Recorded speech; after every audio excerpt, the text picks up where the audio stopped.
ओम शांति। आप सब माताएं जो भारत के कोने कोने से यहाँ आई हैं, निस्संदेह वंदनीय हैं, महिमा योग्य हैं। यदि आप ही नहीं होती तो हम सब कहाँ होते? हमारी ब्रह्मा कुमारी बहनें, उनको जन्म तो आपने दिया है ना।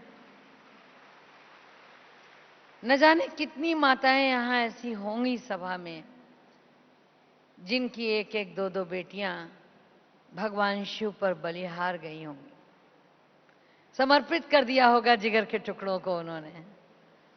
तो आप निश्चित वंदनीय हैं, इसमें कोई दो राय नहीं। और बहुत बड़ी भूमिका है आपकी, इसको आप जानते होंगे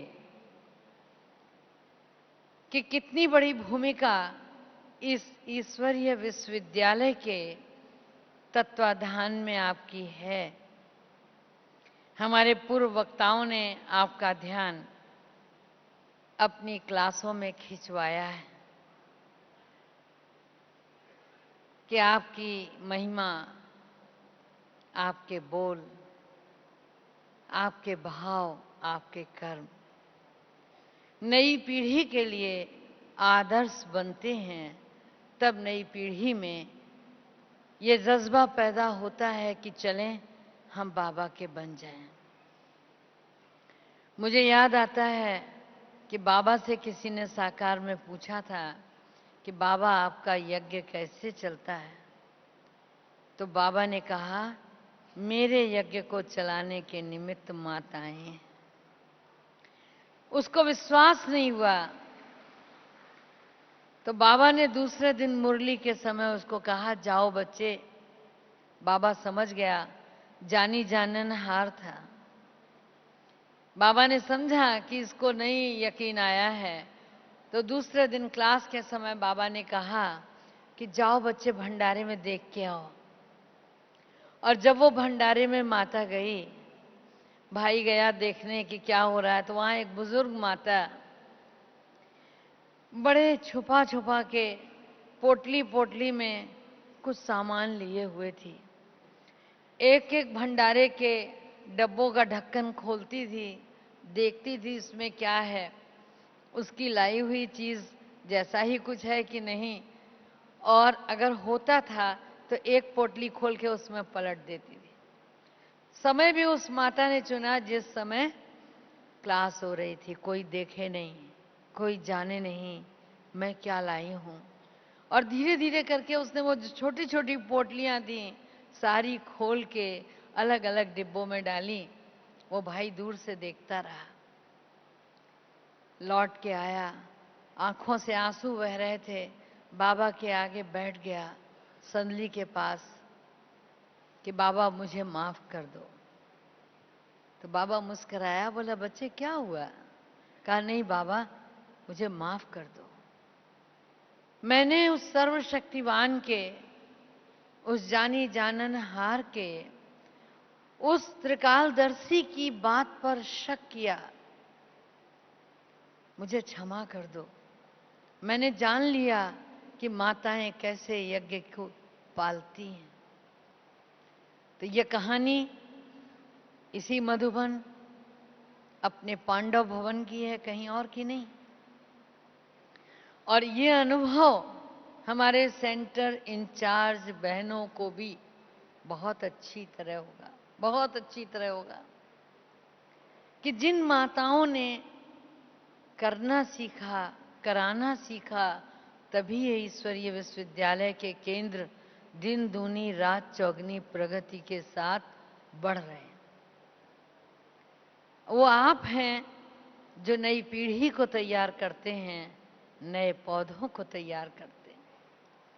बहुत से लोग कहते हैं क्या करें, हम तो ज्ञान में चल रहे हैं, लेकिन हमारे बच्चे हैं ना, हम सुनाते हैं तो सुनते नहीं। हम बहुत चाहते हैं हमारी बेटी भी चले, आज ही किसी ने कहा, लेकिन उसको लाए भी 2 बार, बहन वो इंटरेस्ट नहीं दिखाती। आपने जाना कि वो क्यों नहीं दिखाती? आपने समझा कि वो क्यों नहीं चलना चाहती? मेरी बात कड़वी हो सकती है, लेकिन ध्यान से, हाँ, क्योंकि आज का जो विषय रखा है इन्होंने, मर्यादाओं का आधार पवित्रता।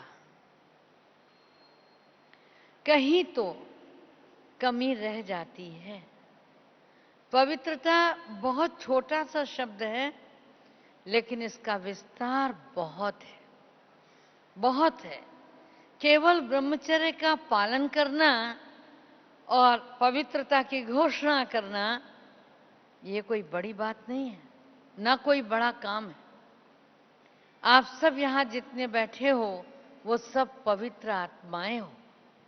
उस परम पवित्र ने आपको अपना बनाया है, इसमें कोई दो राय नहीं। कोटों में कोई हो, कोई में भी कोई हो। तन का भाग्य है ना, कोटों में कोई हो ना। बहुत कम लोगों ने तालियां बजाई। अगर कोटों में कोई में कोई, एक मैं। आपने देखा होगा युवा पीढ़ी में बहुत चलता है, मैं हूं ना। वो किसी प्लेयर का बोला हुआ वाक्य है, मैं हूं ना। तो युवा पीढ़ी के साथ जब आप बात करिए तो वो भी कहती है, मैं हूं ना। तो हमको भी वही नशा होना चाहिए, मैं हूं ना। कौन हूं मैं? कोटों में कोई, कोई में कोई। जिन्हें भगवान ने पहचाना, जिन आंखों में, जिस हृदय में भगवान रहता है, मैं हूं ना। अपने आप को एक बार, अपनी पीठ को बहुत प्यार से ठोकिए, थपथपाइए, मैं हूं ना। मैं एक एक यहां जो बैठी हुई आत्मा हूं। कोटों में कोई, कोई में कोई। बहुत भाग्यशाली हूं। मुझे मेरे बाबा ने तन का भाग्य दिया, मुझे मेरे बाबा ने मन का भाग्य दिया, मुझे मेरे बाबा ने धन का भाग्य दिया, मुझे मेरे बाबा ने जन का भाग्य दिया। 11:30 तक क्लास करा, तो मैं भाग्यशाली आत्मा हूं, इसमें कोई दो राय नहीं है ना सबके पास। एक दिन मैंने देखा, यहां वाकर से हमारी एक माता जी चली जा रही थी। उसी समय गाड़ी रुकी और मुन्नी बहन उतरी। कितने प्यार से मिली वो, दोनों का मिलन देखने लायक था। तो तन में तकलीफ है, लेकिन मन तो चंगा है ना। और ये मन का स्वास्थ्य ही उनको यहां तक खींच लाया। तो माताओं में जो क्षमता है, माताओं में जो जज्बा है, जो लगन है, आप कहेंगे हमने पहचाना, भगवान कहता है हमने पहचाना। गोस्वामी तुलसीदास जी ने लिखा है, ओही जाने ही जह देखु जनाई, जानत तुम ही हो जाई। जब परमात्मा को जान लेता है तो वो हृदय उनके रस में सरोवर हो जाता है और उन जैसा हो जाता है। फिर वो अलग अपना अस्तित्व नहीं रखता। और ये अनुभव भाई नहीं कर सकते इतना जितना माताएं कर सकती हैं। आप कहेंगे ऐसा क्या है? ऐसा है। माताएं अपने जीवन को जब कहीं समर्पित करती हैं, कहीं समर्पित करती हैं, माना शादी हो जाने के बाद घर परिवार बसाती हैं।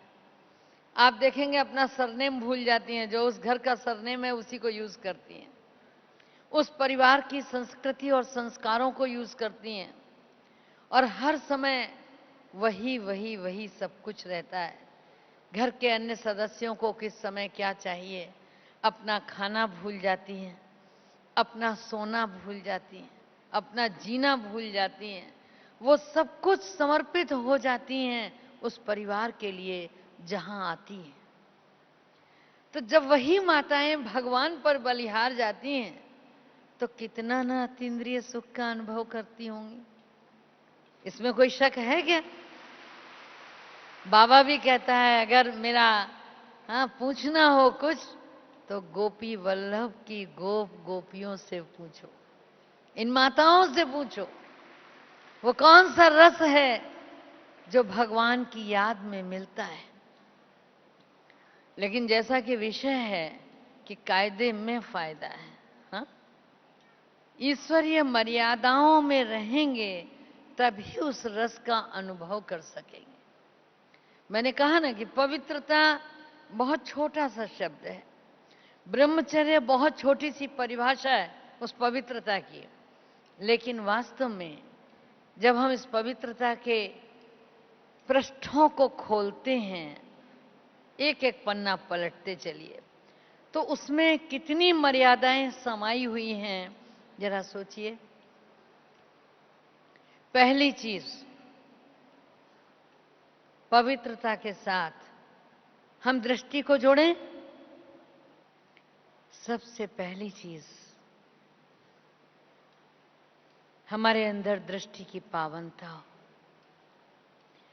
पावनता की परख है दृष्टि में अटकाव नहीं हो, कहीं भटकाव नहीं हो।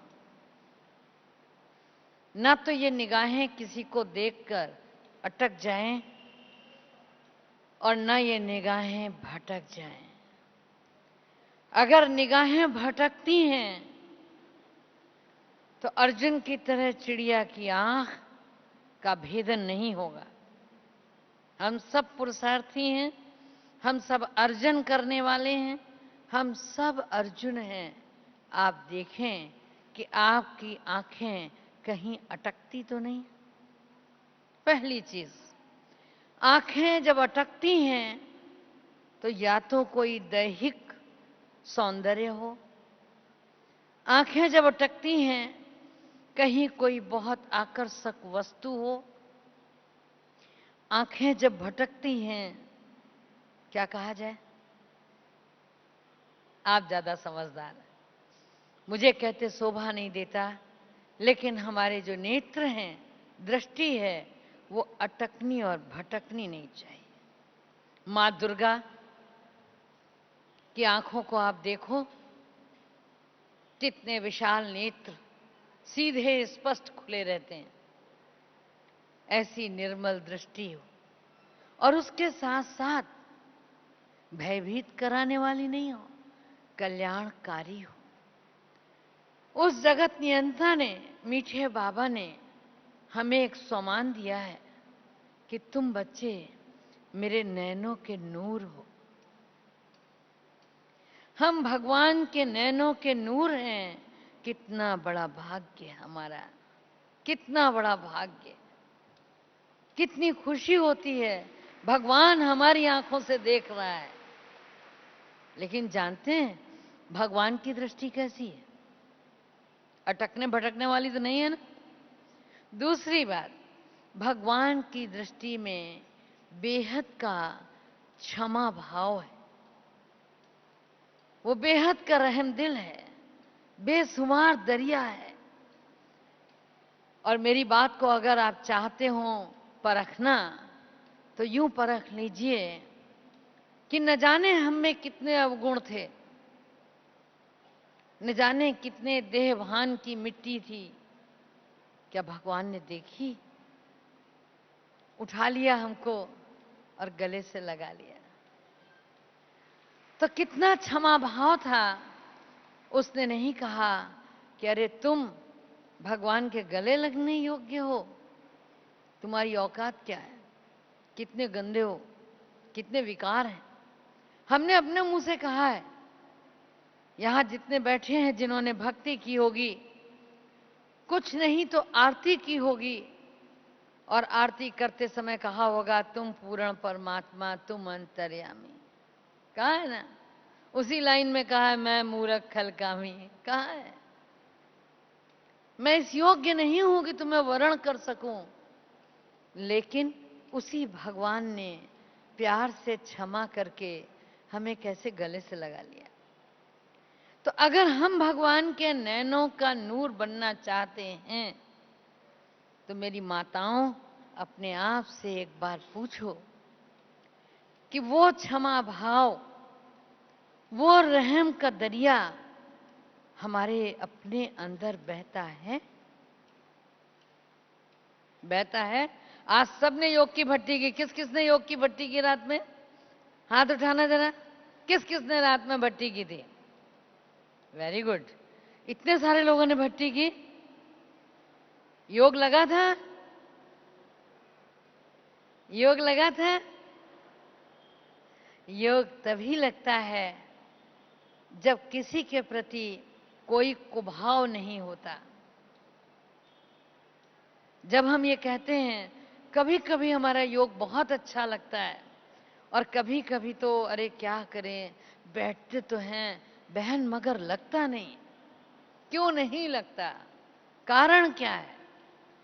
तो या तो प्रीत योग नहीं लगाने देती, किसी से प्रीत है, या आंखें कहीं अटकी हैं इसलिए नहीं लगता, और या कहीं किसी के प्रति द्वेष है, विद्वेष है, घृणा भाव है, रंजिश है, रिवेंज है, कभी योग नहीं लगेगा।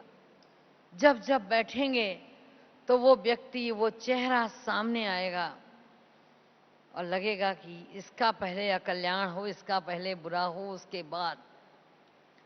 तो हम उस कल्याणकारी शिवपिता की संतान हैं, हम उस बाबा के नैनों के नूर हैं। कितना क्षमा भाव होना चाहिए। और आप तो जगदम्बा हैं, आप क्षमा नहीं करेंगी तो कौन करेगा? तो भगवान के नैनों का नूर बनना, उसके लिए रहम दिली चाहिए, उसके लिए बेहद का क्षमा भाव चाहिए। माँ अपने हर बेटे के लिए बराबर से खाना देती है, लायक हो या आगे नहीं बोलूंगी, चाहे जैसा हो, माँ का बेटा तो बेटा ही है।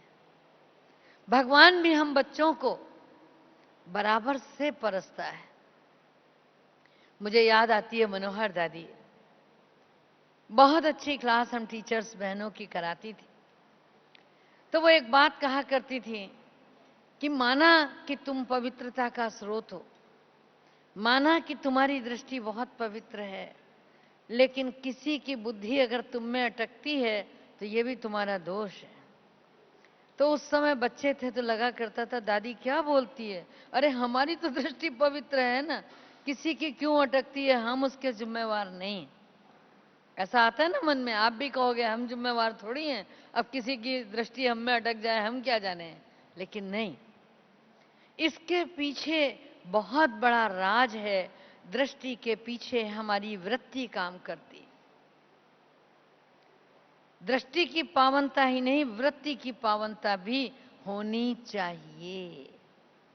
मन के भावों में कहीं भी दूर दूर तक किसी प्रकार की कलुषता नहीं होनी चाहिए। पहले बाबा कहा करता था कि अगर हमारा कर्म खराब होगा तो हमें उसके निमित्त दंड का भागी होना पड़ेगा। तो केवल कर्म की बात थी, केवल कर्म की बात थी। धीरे धीरे बात बढ़ी, बोले संकल्पों में भी नहीं होना चाहिए, बोला वाणी में भी नहीं होना चाहिए। जैसे जैसे हम पुरुषार्थ की यात्रा के अंतिम पड़ाव तक पहुंच रहे हैं, वैसे वैसे बाबा ने हमारी पढ़ाई को और टफ कर दिया। और बाबा के महावाक्य हैं कि स्वप्न से संकल्प तक भी कहीं अपवित्रता नहीं होनी चाहिए। अगर स्वप्न में भी कहीं कुछ संकल्प आपको गड़बड़ आ गया तो वो भी आपके खाते को, आपके रजिस्टर को दागदार बना देता है। जो भगवान हमें कहता है तुम डायमंड हो, तुम बेदाग हो, सुन के बड़ा अच्छा लगता है।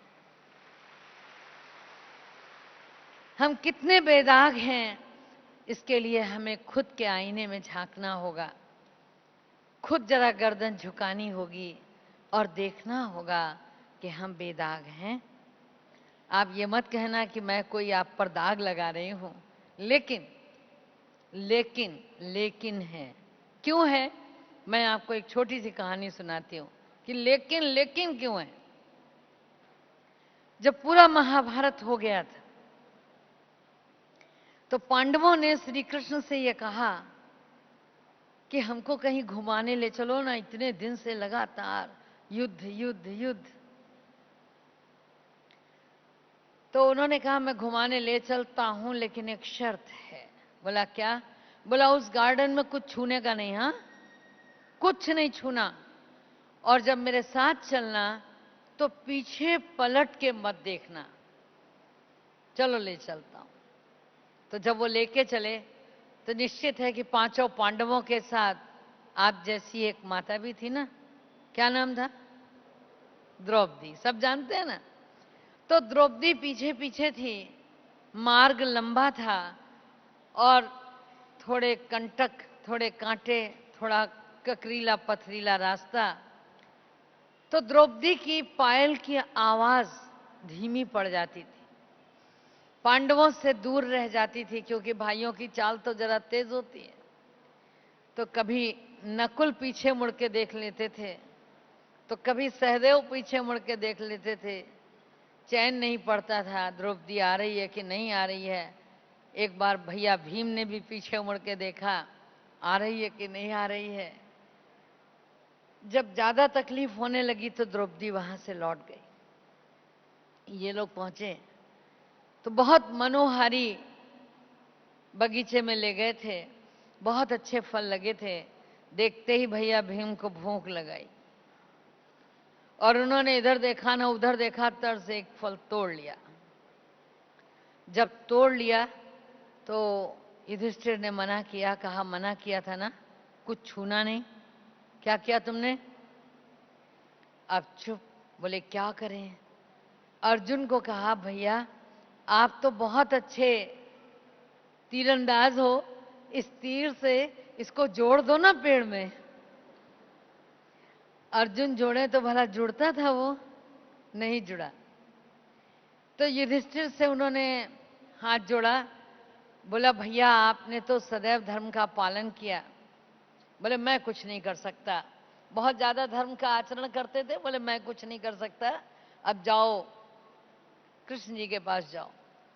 तो श्री कृष्ण के पास सब मिलके पहुंचे और बोले भैया हमसे गलती हो गई है और हमने देखते ही ये फल तोड़ लिया, अब आप बताइए इसकी गलती का समाधान कैसे होगा। उन्होंने कहा तुम में से किसी ने भी झूठ न बोला हो, किसी ने कभी कुभाव न रखा हो, वो चाहे तो जोड़ दे। तो सब लग गए पीछे युधिष्ठिर के कि आप जोड़ दो ना, आप जोड़ दो ना, आपने तो हमेशा ही सच बोला है। बहुत कहने पर युधिष्ठिर ने उस फल को फेंका, लेकिन वो नीचे आ गया।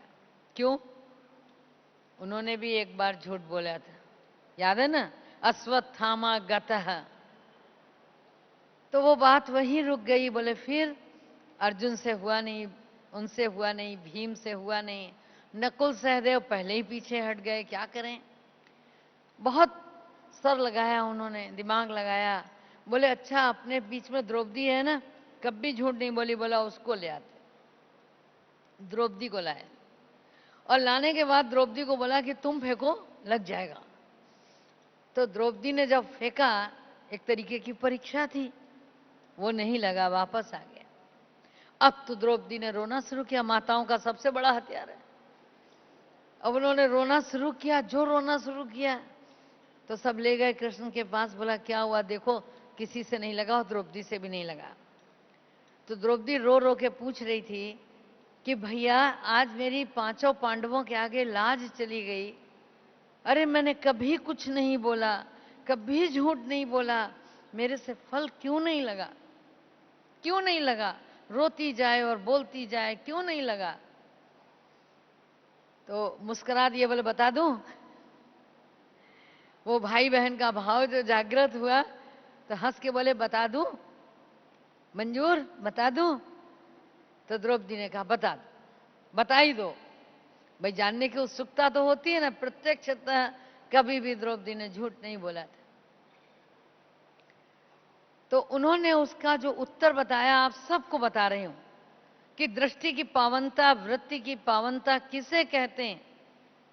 ना तो मेरी दृष्टि कहीं अटके और भटके, ना मेरी वृत्ति कहीं अटके और भटके। तो श्री कृष्ण ने कहा कि तुम जब युद्ध चल रहा था, केस खोलकर महल के ऊपर बैठी हुई थी और कर्ण वहां से सब अस्त्र शस्त्र बांध कर निकला, तो तुम्हारे मन में क्या भाव आया था? अब तो द्रौपदी ने सिर झुका लिया। महसूस कीजिए, भावनात्मक दोष है ये। द्रौपदी ने स्वीकार किया। द्रौपदी के मन में आया कि 5 पांडवों के साथ अगर कर्ण भी होता तो ये 6 होते। केवल इतना सोचा उसने, ये भी नहीं सोचा कि ये छठा मेरा पति होता। केवल इतना सोचा कि 5 पांडवों के साथ अगर ये होता तो ये 6 होते। बस कहा यही दोष है। तो बाबा जो हमसे सच्चाई, सफाई और पवित्रता चाहता है, जो हमें एक रस और एक व्रता बनाना चाहता है, तो एक व्रता, एक रस, एक पवित्र आत्मा बनने के लिए मन के भावों को भी अच्छी तरह चिंतन करो, छानो। एक बार नहीं, कई बार। हे मन, तुम कहीं भटकते तो नहीं हो? ये जरूरी नहीं है कि कोई वस्तु, कोई व्यक्ति, कोई स्थान, कोई सुविधा, समिधा आकर्षण का केंद्र हो जहां नेत्र झुक जाते हों, लेकिन मन के अंदर भी कभी हमारे ये नेत्र झुकने नहीं चाहिए। अपने आप से पक्का संकल्प करो।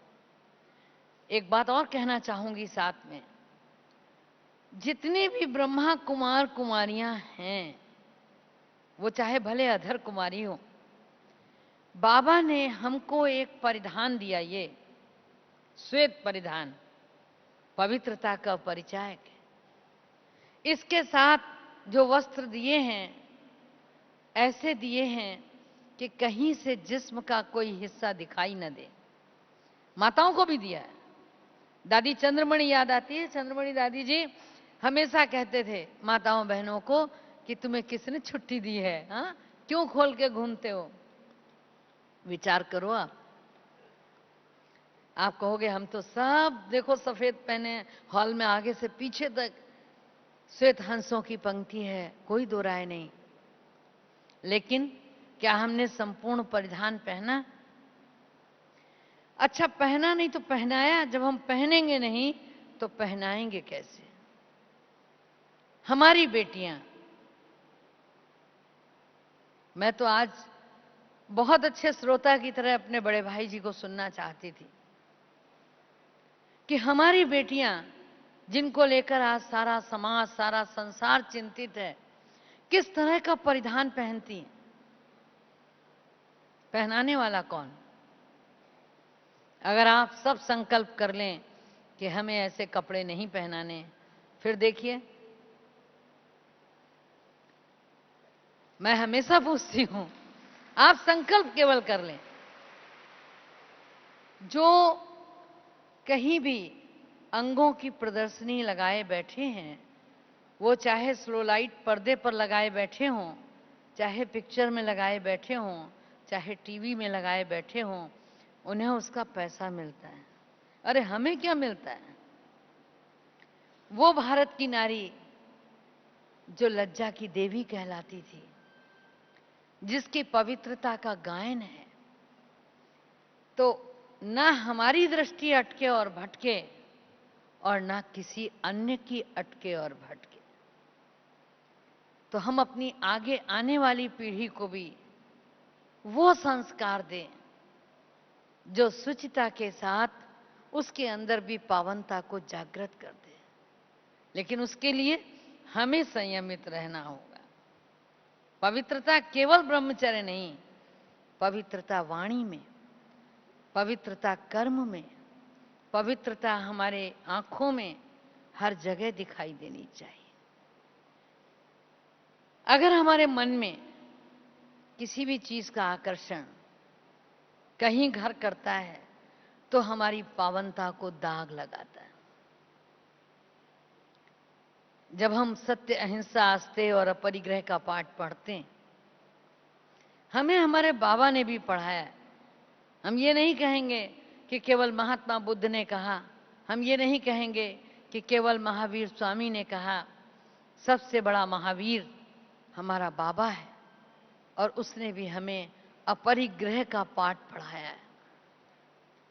जब हमारे मन की वृत्ति अपरिग्रही हो जाती है तो हम जैसा पावन कौन। किसी चीज के प्रति कोई लोभ नहीं।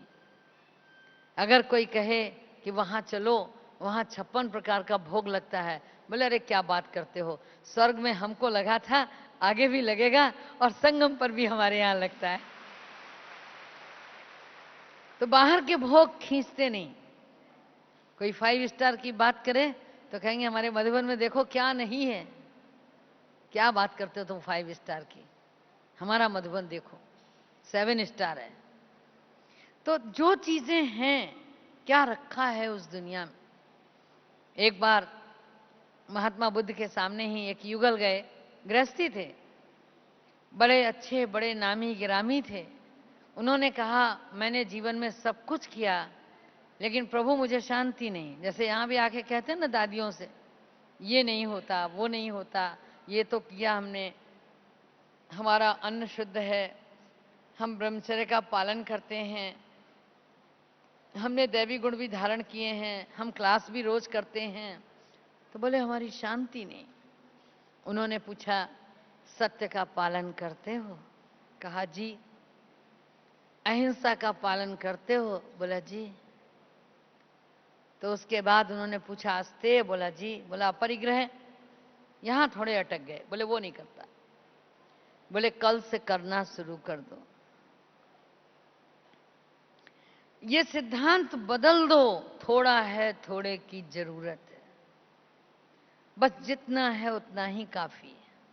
हम भक्ति मार्ग में तो कहते हैं जेही विधि राखे राम तेही विधि रहिए, कहते हैं ना, भगवान की रजा में राजी रहना हमारा फर्ज है। लेकिन क्या हम राजी रहते हैं? तो जब उनसे कहा गया कि तुम अपरिग्रही हो जाओ, जितना जरूरी है उतना ही रखो, उन्होंने उस बात को स्वीकार किया। तो जो उनके साथ में उनके नीचे के कार्यकर्ता थे वो हंसे, बोले ये और अपरिग्रही हो जाए। तो दूसरे दिन उनके यहाँ गौशाला से दूध आया और मनो दूध आता था। तो कहा सेठ जी दूध का क्या करें?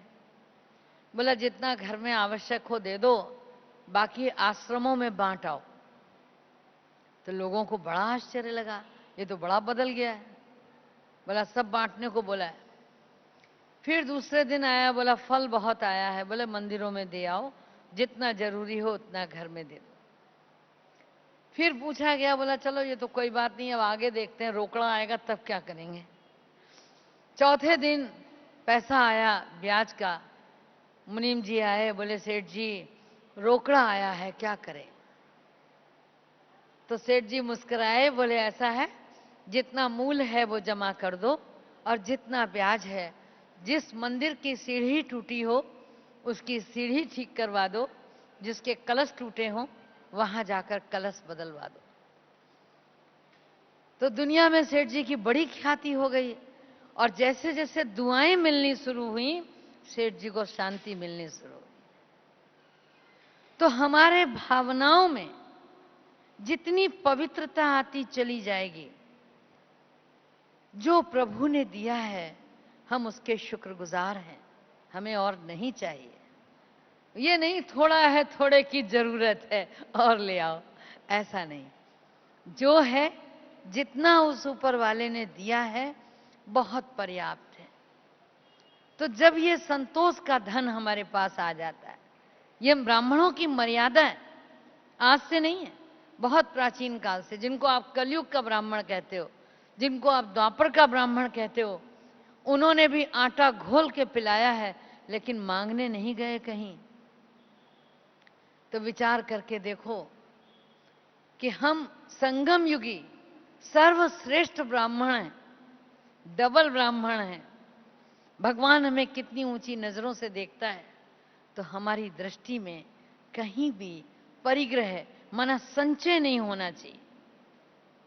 हमारी आदरणीय दादी जानकी हमेशा कहती है कि सच्चा बंदा भगवान का वो जो सफल करे और सफल कराए। समय भी सफल करे, श्वास भी सफल करे, संकल्प भी सफल करे, ज्ञान धन सफल करे, शक्ति सफल करे। और भगवान ने बहुत समय दिया आपको ये सब कुछ सफल करने के लिए। कई बार लोग कहते हैं कि बहुत सारा वर्कआउट करना पड़ता है। भला बताइए कब योग करें, कब सफल करें, कब कैसे करें, बहुत कुछ देखना पड़ता है। अगर आपके दिल में ख्वाहिश है कि हमें सफल करना है, हमारी आदरणीय गुलजार दादी, हम बहुत चाहते थे आपके बीच होते। बहुत अच्छे से वो समझाते हैं कि जितनी बार पानी पीते हो रहे उतनी बार उसको याद कर लो। तो वो 2-2 पैसे ही सही, लेकिन गुल्लक में जमा तो होते जाएंगे।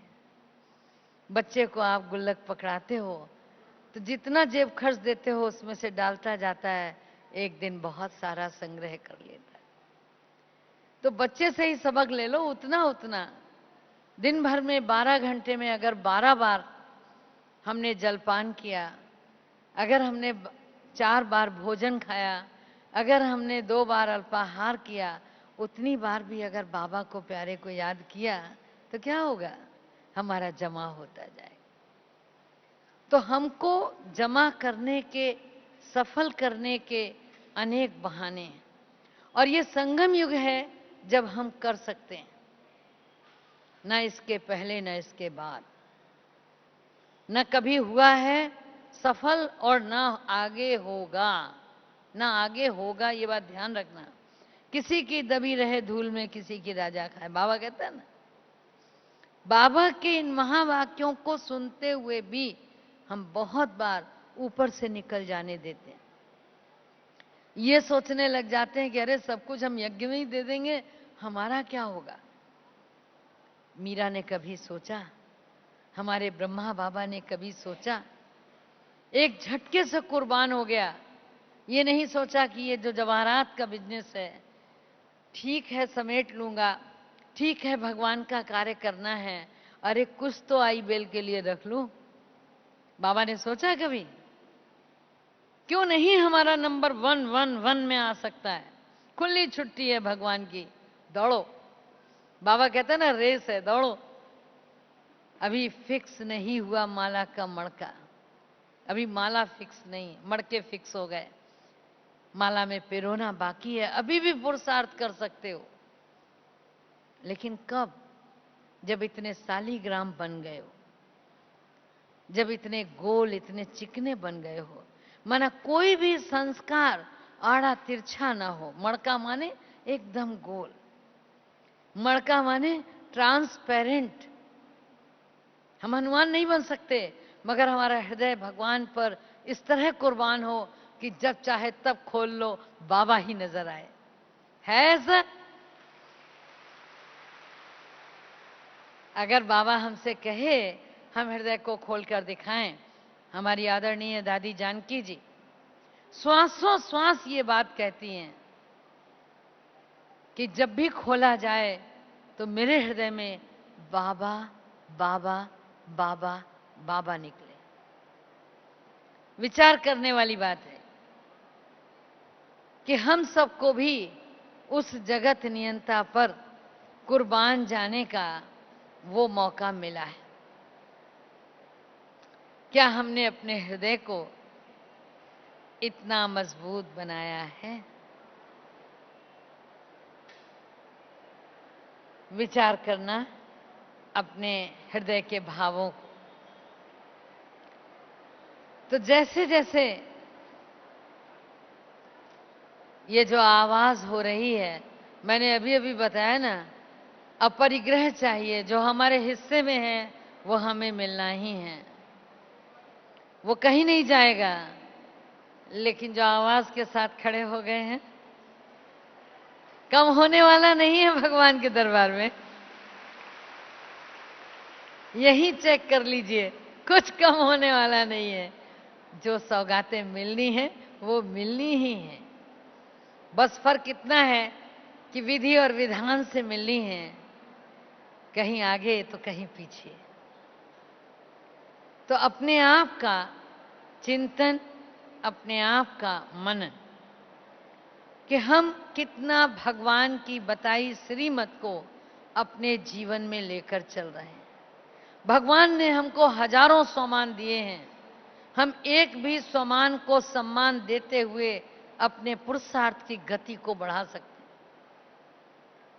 मैंने एक बार और कहा था कि भगवान कहता है ये हॉल छोटे पड़ जाएंगे, देखो अभी व्यवस्था करनी पड़ती है कि कुछ आगे से लेंगे, कुछ पीछे से लेंगे। बाबा ने कहा है कि तुम मेरे बच्चों को क्या नहीं कर सकते हो, इन दीवारों में कैद नहीं कर सकते हो।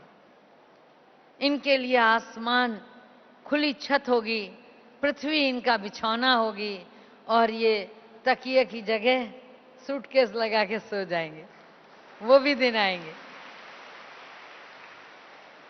तो बेहद का वो विश्व पिता है, बेहद के बच्चे होंगे, लेकिन ये सब ऐसे ही चलता रहेगा। हमें करना केवल इतना है कि जो भगवान की श्रीमत हमें मिलती है, उस श्रीमत का जितना विधिवत हम पालन करेंगे, विधि से सिद्धि है। जब जब हमारे मन में देहभान के अंकुर फूटते हैं, तो ये माया कब हमें धक्का दे देती है, कब हम नीचे आ जाते हैं पता नहीं पड़ता भगवान के दिल तख्त से। और जब तक देहभान की मिट्टी होगी, हम भगवान के दिल तख्त पर चढ़ ही नहीं पाएंगे। धक्का देना तो बहुत दूर की बात। तो आप देखो, विचार करो, सौगात समय पे ही मिलनी है। हाँ, खड़े होके जो थकाने को तैयार है, हर्जा नहीं। तो ये है अपने आप को देखने का, अपने आप को चिंतन करने का, टटोलने का, कि हम अपने आप को ब्रह्मचारी होने का दावा करते हैं, लेकिन पवित्रता को जब हम नैनों में, वाणी में, भावनाओं में, कर्म में, लोभ में, हाँ, मोहवश चमचा आपके हाथ में, लेकिन किसी से बहुत प्यार है तो उसके लिए किचन में हमने निकाल के कुछ अलग रख दिया। सोचो क्या है ये? तो रिंचक मात्र मुस्लिम्स की कुरान शरीफ में एक बात आती है कि जन्नत और दोजख के बीच में एक बाल के बराबर पतला पुल है, जिसको पुले सिरात कहते हैं। बोला इधर से उधर निकल जाओ तो जन्नत, और नहीं निकल पाए, गिर गए तो दोजख। ये बाल के बराबर पतला क्या? ये बाल के बराबर पतला वही है कि हमने अहंकार पर विजय पाई है, लेकिन देह अभिमान पर नहीं पाई, देह भान पर नहीं पाई। हमने क्रोध पर विजय पाई है, लेकिन मूड ऑफ करने पर विजय नहीं पाई। हम सब कुछ दान करने को तैयार हैं, लेकिन एक मुट्ठी बगल में वो भी रखे हैं, उसको देने में विजय नहीं पाई। तो अपने आप को चेक करो कि अगर हम इस तरह से विजय पाएंगे तो निस्संदेह बाबा के वो डायमंड कहलाएंगे जिसमें कोई दाग नहीं। ओम शांति।